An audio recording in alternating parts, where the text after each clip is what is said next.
Okay, well, this is where you come to get all things on how to buy your first home. And right from the start, I realized from all the responses that I got that lots of people were clamoring for this information. Well, it turns out that I vastly underestimated the need for this information. I'm talking in a massive way. A recent survey from Zillow showed that 90% of Americans know how many children Kim Kardashian has, but fewer than 33% know how to get pre-approved for a mortgage. Holy crap. Let's talk about this. So if you want to stay up on things besides, random pop culture, click subscribe, like, bang that bell. We've got new housing episodes coming out every week.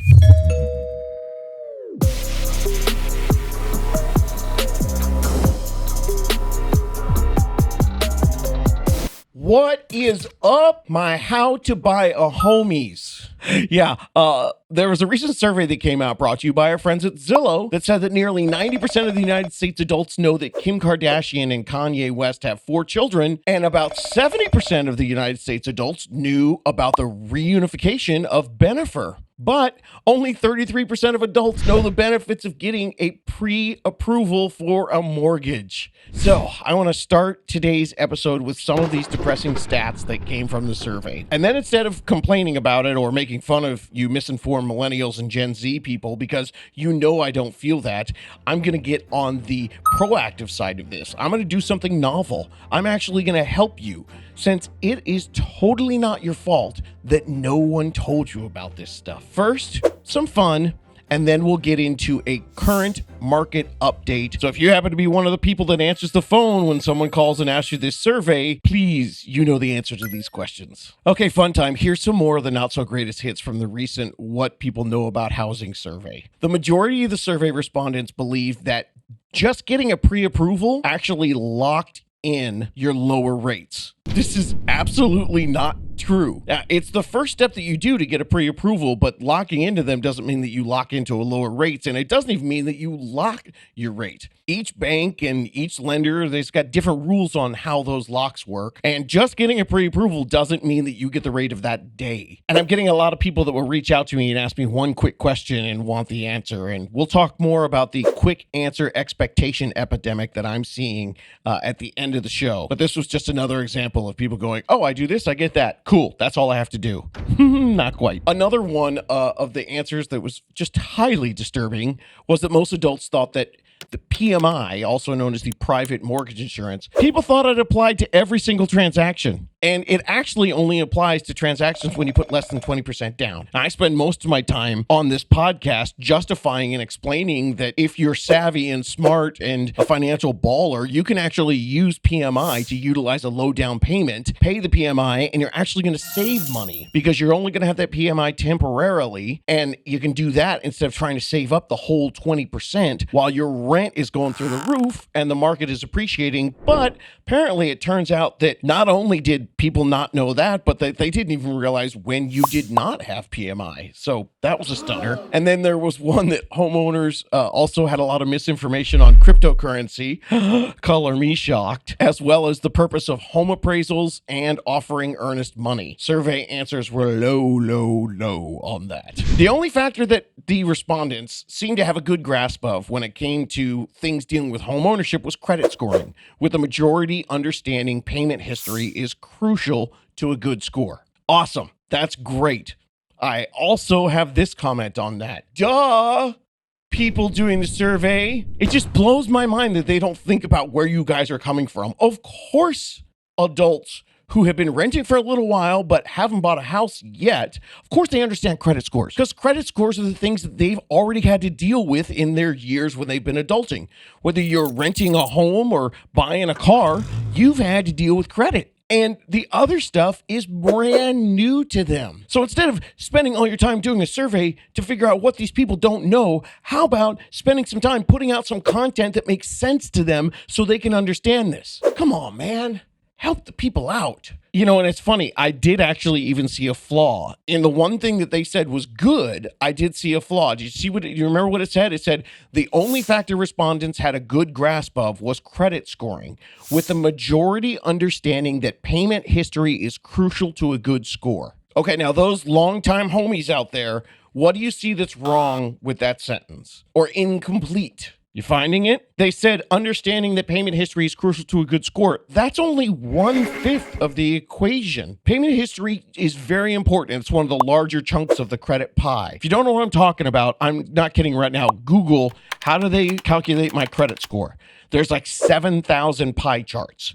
And then you should print one up and stick it on your wall, because payment history is one, but the other 4 factors are credit history, inquiries, balance usage, and credit mix. And of course, if you want to know how all that stuff works so you can do more than the average respondent does, go back and listen to all the credit episodes. There's a billion of them on the podcast. Okay, gang, so what do I like to do when I get depressing information about the generation getting ready to take over the world and they're just uninformed? I try to help. Oh, no, I take that back. First, I blame the man and the system for not educating you. And then I bring in my proactive response to help you have more knowledge about the biggest financial decision you're ever going to make in your life. And hopefully you're going to know more about this than the Kardashian babies, but not Star Wars. If you know more about Star Wars and buying your house, that is perfectly acceptable.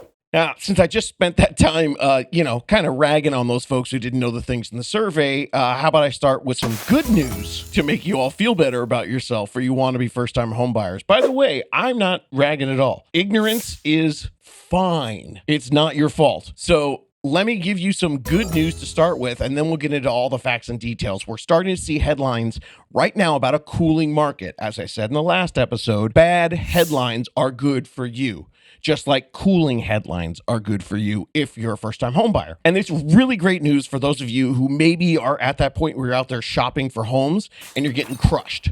And so right now you're listening to this in the fetal position with your headphones on, crawled up on the floor, and you're hoping that you can get some good news, because it just feels impossible out there with unaffordable homes and the competitiveness that just makes it feel like you're going into battle, and you're having a damn hard time hearing me go on and on and on about my practical positivity. Well, I'm here with some promising news. Sellers are making price cuts in some areas, and the bidding wars are starting to ease up a little bit. Now, of course, this is all relative, but that's a headline that actually has some truth behind it. Now, of course, if you keep searching like I do, real estate dork, then you're going to find other reports saying that it's still stupid competitive out there, even though the inventory is rising. So, who do you believe? Well, when it comes to figuring out who I believe, I've got one master: data or data. I love Brett Spiner. He's fantastic. Data and facts. Those are my gods when it comes to real estate. So let's take a look at some of that. Here's some things to give you hope. If you're a first-time buyer, there are 5 signs the housing market is starting to slow down. There's a shift happening in the housing market after more than a year or 2 years, actually, of soaring demand. Exploding home prices and increasing real estate sales have all been going nuts. Well, we're just starting to see now the market's starting to cool off. Taylor Marr, the chief economist at Redfin, said, quote, "The housing market isn't crashing, but it's experiencing a hangover as it comes down from unsustainable high." Continue on. Mortgage rates have increased more than 2.5 percentage points. Actually, it's up to about 3 points right now. And lots of buyers, they're either bowing out or they're recalculating their price points and their maybe even their must-haves and some of the things that they're looking to buy because of these new numbers with the new mortgages. I mean, you could seriously, if you started doing your planning and thinking about it, you might have doubled the amount of interest that you're paying. 3 points from March to today. And I've seen this firsthand all over the country. I have lots of listeners and unicorns reporting in as a result of these changes in the mortgage rates. There have been people bowing out or recalculating or figuring something else out. And one of the things we've seen as a result of that is the year-over-year sales. They have been dropping in recent months. Keep in mind, they've been dropping, but they were freaky going up before that. So cooling and slowing down doesn't mean gigantic drop. It just means going back to normal. In a Fannie Mae survey, another survey. In a survey on homebuyer sentiment, a record 79% of respondents, based on the crazy changes in the mortgage rates and the unaffordability of homes, 79% said it was a bad time to buy a home. And they didn't mean bad meaning good. They meant bad meaning bad. Personally, I don't agree with the sentiment of the 79% of the would-be first-time home buyers. My reasons are based more on my masters, my gods, data and facts. Most people right now who are answering the survey are answering that based on emotions. And all of my data and facts decline in that index. And there are other reports that show foot traffic, people visiting the homes, is down 24%. Now, this could be a temporary change because it feels like June and July, there was a lot of stuff that slammed at everybody regarding the economy and inflation and the Fed raising rates, and it happened all at once. And also, that was the exact same time that every buyer had to start doing some major recalculation because the rates, they went from 3 to 6% just this year in 2022. And eventually, prices are going to stabilize more. And then the buyers who remain in the game right now, they're going to have a little bit of time without prices going through the roof and looking at their monthly payment change by hundreds or even thousands of dollars because their rate went from 3 to 6%. When we get into August and September of this year, everyone who's shopping for a home will have already adjusted to understanding that their rate's going to be 6% range. So that is one article with some pretty solid facts backing up the opinion that housing is slowing down. And that's 5 different ways that it said it. But what else are people saying? I mean, is the boom over? Are we going to crash, or is this going to be a correction? One thing that everyone needs to remember is no matter who you listen to, this is all relative. The past 2 years are record-breaking in nearly every way. So there really is nowhere to go but into a slowdown. We had record low mortgage rates in 2021. And we also had at the same time, as far as the population goes, a bunch of millennials were reaching their home buying years at that age. And all of that led to a huge demand from buyers. Now, at the same time that giant demand came up, it was cheapest it could ever be to buy a home. And there were a bunch of people that were at the right age to buy a home. And everyone started going out there, but inventory was crazy low.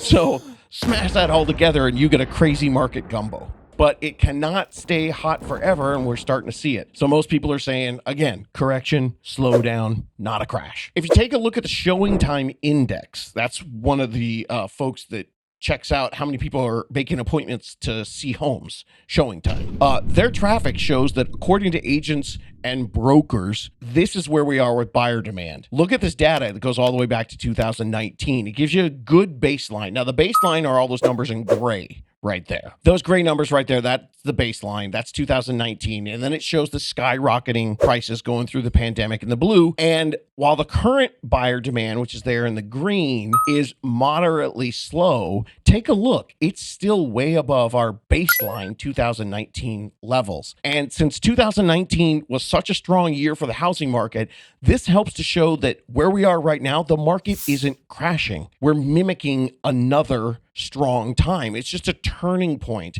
and it's moving back towards those pre-pandemic regular levels. Something else that's happening is the headlines are also talking about how existing home sales, they're declining, right? But the perspective on how they're declining, that actually matters. So we're going to take a look at the existing home sales once again, all the way back to 2019. On the graph, you see 2019, same story. They're there in gray. Then the blue blowing up numbers, those are the pandemic skyrocketing, and now we get the green. Now, that's where we are in April 2022, but all the headlines say, oh, the market's slowing down, the number of homes being sold is less. Yeah, but it's still more than the gray, which was a very strong 2019 market. So it's very important that when you're comparing today to the abnormal pandemic years, that you're not comparing to those. But you actually need to understand that this recent data is better compared to the 2019. So if all this recent data and the headlines are shaping your thoughts and opinion, look at a more typical year when you're comparing today's data to help you with your perspective. The current market is not set for a crash or a correction. It's just a turning point into those pre-pandemic levels. So in general, nothing in the recent market can be summed up in general. How's that? It's all relative. And to say that we've been experiencing a relatively normal market would be saying that like Tom Brady is a relatively good quarterback or that John Mulaney is relatively funny. No, it's all relative. Since we love lists, here are the 5 reasons today's housing market is anything but normal. Number 1, guess what? Mortgage rates again. if you think about, you go back and you look over the decades, we've gone up slowly from 8% in the 70s to 12% in the 80s. And then from the 90s and 2000s and 2010s, we went from 8% to 6% to 4%. Think about that. That was 30 years of that. Well, over the last 6 months, we went from 3% to 6%. That ain't normal. And then number two, something that is abnormal, the home appreciation. According to Black Knight, which is a housing data and analytics company, the average home appreciation on a residential real estate price since 1995, it's been 4.1%. 2021 was 19.5%. That's like, what's almost 4.5 times more than the average. That's crazy. And in 2022, we've still been going up 4, 5, 6, 7%. So that's 22, 23, 24, 25% over the last 18 months. That is going to put a big, giant skew in that 4.1 average appreciation since 1995. So that means we got to hit a slowdown and a correction. Number three, in the unusual market, the low inventory. Raise your hand right now if you're sick of me talking about low inventory. Okay, cool. Now, drop your hand down real fast and smack yourself on the head. There. Why? Because this is important to understand. I want you to make sure you get this in your head. Home supply has been a national disaster and a huge problem for over 3 years, if not going back all the way to 2010 and 11.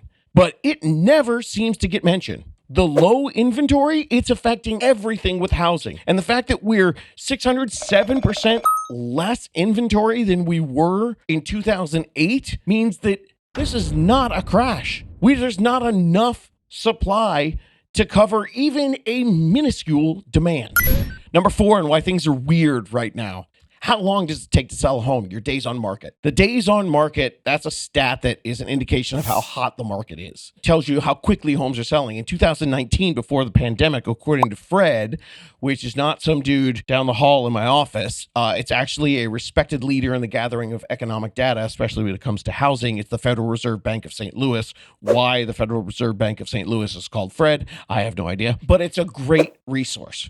The average days on market back in 2019, about 68 days. In 2022, and this goes all the way up to the summer, even with the big jump in mortgage interest rates, it's still at 40 days. And that is way, way lower than that if you're talking about entry-level homes, because that 40 days still includes a lot of the jumbo, larger homes. Around here, for me, it's about 2 days on the market still to today, and it's middle of June 2022. And speaking of that, the fifth one is the number of offers per listing. We've never seen anything like this. In 2013, when I was doing working with a lot of first-time buyers back then too, I did see a lot of multiple offers and kind of learned how that whole process worked for the first time in my career in real estate. It's the first time I saw it that crazy. It started up again in 17, 18, 19. In 2019, we had about 2.2 per home. That's how many offers there were on a home. Now, again,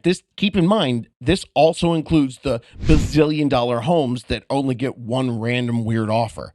On the entry level, it's a lot higher than that. In 2022, we're looking at 5 offers per home. And again, that's way higher when you're talking about the entry-level homes. It's more like 20. I have seen 20, 30, 40. I saw one that had, I think, 89 or 92 offers on it. So in a slowdown, not a crash, but a slowdown, this still means we're going to have 5 to 10 offers. In fact, I just sold an entry-level home last week, early June here in 2022. I had 9 offers in the first 2 days. 9. And we ended up selling it to the highest bidder. Want to know what that was? $75,000 over list price. Things are weird right now. And it's not just in housing. Things are weird everywhere. Russia thing is jacking up the whole gas price thing. What the heck is that all about? The stock market has gone bare for the first time in forever. The Fed just raised interest rates 3/4 of a point. They haven't done that since 1994. Inflation's the highest it's ever been in 40 years, and everyone's out there talking about a recession. Hell, you want to talk weird? Even beer manufacturers are having low inventory right now, claiming that the supply chain is making it harder to get brown glass. So that's got to be a big bummer for those of you who drink Modelo, Sam Adams, Red Stripe, Newcastle. Oh, speaking of that, I'm old. Drink. Haven't done that in a while. It's going to be a sober episode for you. I'm sorry about that, gang. So housing's in a very unusual spot, and expecting it to crash, it's just not a wise move. Understanding the underlying principles of where we've recently been means that where we're going, even though it's going down, it's still above a normal level. So that creates just a bizarre forecast and a really difficult translation in trying to figure out what the headlines actually mean. We had an unprecedented quick rise up, but that damn low inventory, I keep talking about it, but it's important. That likely means that we are not going to crash, but we're going to correct. Searching for all these answers can be uber frustrating. And I'm getting lots of listeners seeking quick answers to me because they're getting in a transaction. And they're like, hey, should I buy this house? I found out that it needed this thing to be fixed and that thing to be fixed. Should I get ask for a credit or repair, or should I pull out? And so people are coming to me with these quick questions, and they expect that I'm going to be able to just give them a quick little answer. It's what I call the expectation epidemic. And this is the way I want to think about it. The easiest way to get your answers is to read the instruction manual before you start building something and trying to put it together. You can find your instruction manual for buying a home at howtobuyahome.com. As a matter of fact, the How to Buy a Home First-Time Homebuyer Starter Kit. And that's going to be everything you need at howtobuyahome.com. You got your link to the podcast, the YouTube channel, my Instagram, my TikTok, and tons of free content. And of course, you can always help others find their instruction manual by leaving me a review on Apple, and don't forget, now on Spotify. Review me, please. Okay, so the expectation epidemic. To prove my point that sometimes you can't just ask one question before you start a process. You actually need to try to get as many answers found out before you get into the process. So to prove that point, I'm going to save that for another podcast and make you come back as I talk to you about the whole epidemic that I'm seeing for the expectations and quick answers. See, you got to read the whole manual before you start building it. So get to work, read that manual, educate yourself at howtobuyahome.com, because guess what? You can do this.